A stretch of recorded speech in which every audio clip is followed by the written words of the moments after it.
Good evening all of you. आज हम इस वीडियो में आप सभी लोगों को मधुमक्खी पालन अर्थात एपीकल्चर का अध्ययन कराएंगे। इससे पहले आप सभी लोग मेरी चैनल को सब्सक्राइब करें और लाइक करें और शेयर भी करते रहें। आइए हम अध्ययन करते हैं मधुमक्खी पालन, जिसे अंग्रेजी में हम एपीकल्चर कहते हैं। तो यह विज्ञान की वह शाखा है जिसके अंतर्गत मधुमक्खियों के पालन का, उनके शहद उत्पादन का तथा उनके रखरखाव का आदि का अध्ययन किया जाता है।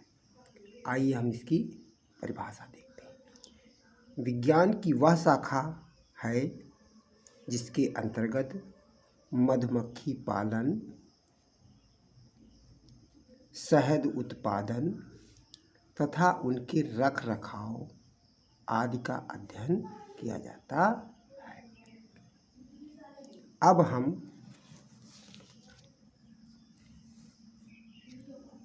मधुमक्खी के बारे में अध्ययन करेंगे। किसके बारे में? मधुमक्खी, जिसे हम हनी बी कहते हैं। सबसे पहले इसका हम वर्गीकरण देखेंगे, क्लासिफिकेशन। तो आइए हम देखते हैं इसका वर्गीकरण। जगत, जिसे हम किंगडम कहते हैं, एनिमेलिया है। अधजगत, जिसे हम सब किंगडम कहते हैं, यूमेटोजोआ है। प्रभाग, जिसे डिवीजन कहते हैं, बाइलैटेरिया है। खंड, जिसे हम सेक्शन कहते हैं, यूसिलोमेटा है। संघ, जिसे फाइलम कहा जाता है, आर्थ्रोपोडा है।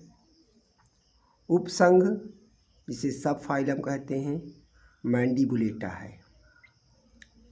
वर्ग, जिसे क्लास कहते हैं, इंसेक्टा है। वंश, जिसे हम जीनस कहते हैं, एपिस है।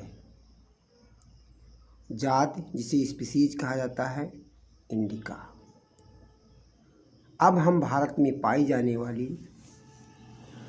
कुछ प्रमुख जातियों का वर्णन करेंगे। तो भारत में पाई जाने वाली प्रमुख जातियाँ।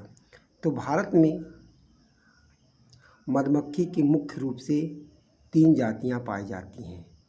पहली है एपिस डॉर्सेटा। ये सबसे ज़्यादा शहद उत्पादन करती है। लगभग साल भर में 35 किलोग्राम शहद का उत्पादन इसके द्वारा किया जाता है। इसे बड़ी मधुमक्खी के नाम से जानते हैं। दूसरी जाति है एपिस इंडिका। इसे हम छोटी मधुमक्खी के नाम से जानते हैं। कौन सी मधुमक्खी? छोटी मधुमक्खी के नाम। इसे व्यापारिक स्तर पर भी पाला जाता है। इसका शहद उत्पादन जो है साल भर में 25 किलोग्राम होता है। तीसरी प्रजाति है एपिस फ्लोरी। अब हम मधुमक्खी के छत्ते का अध्ययन करेंगे, जिसे हनी बी कम्ब बोलते हैं या हाइव कहा जाता है।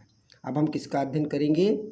मधुमक्खी का छत्ता, जिसे हम हाइव या हनी बी कम्ब के नाम से जानते हैं। आइए हम देखते हैं।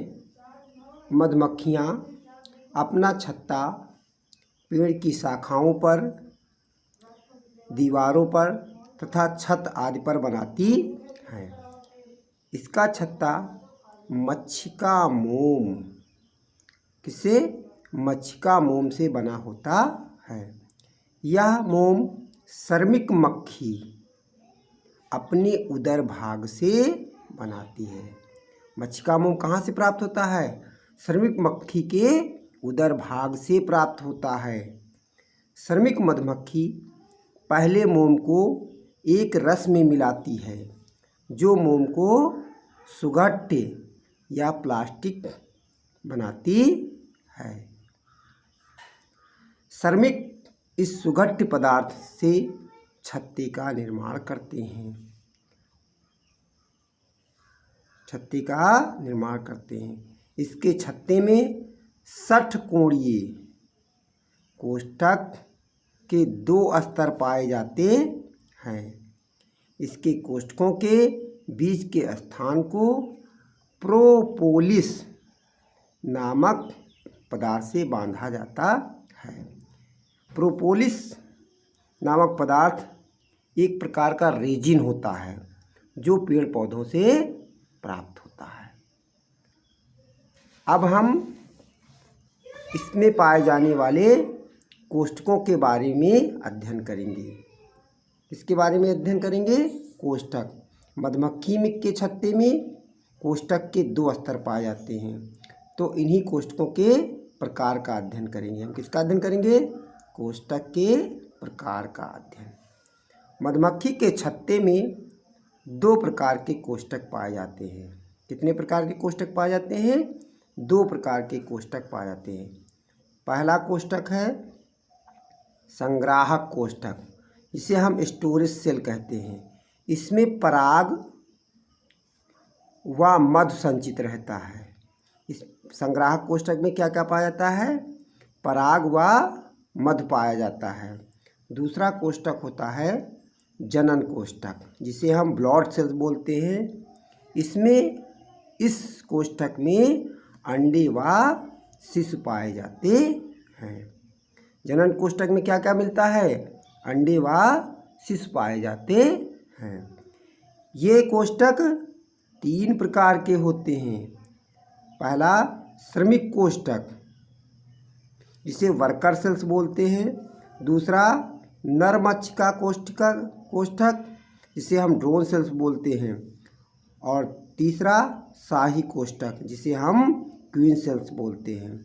तो श्रमिक कोष्ठक जो होता है ये छोटा होता है। नरमक्षिका कोष्ठक श्रमिक कोष्ठक से बड़ा होता है, और शाही कोष्ठक ये जो होते हैं बड़े होते हैं और अनियमित आकार के होते हैं। इनका उपयोग कुछ समय के लिए ही किया जाता है। इस वीडियो में यहीं तक। अगले वीडियो में हम इसी चैप्टर के अंतर्गत अगला वीडियो लेकर, तब तक आप मेरे चैनल पर बने रहें। धन्यवाद।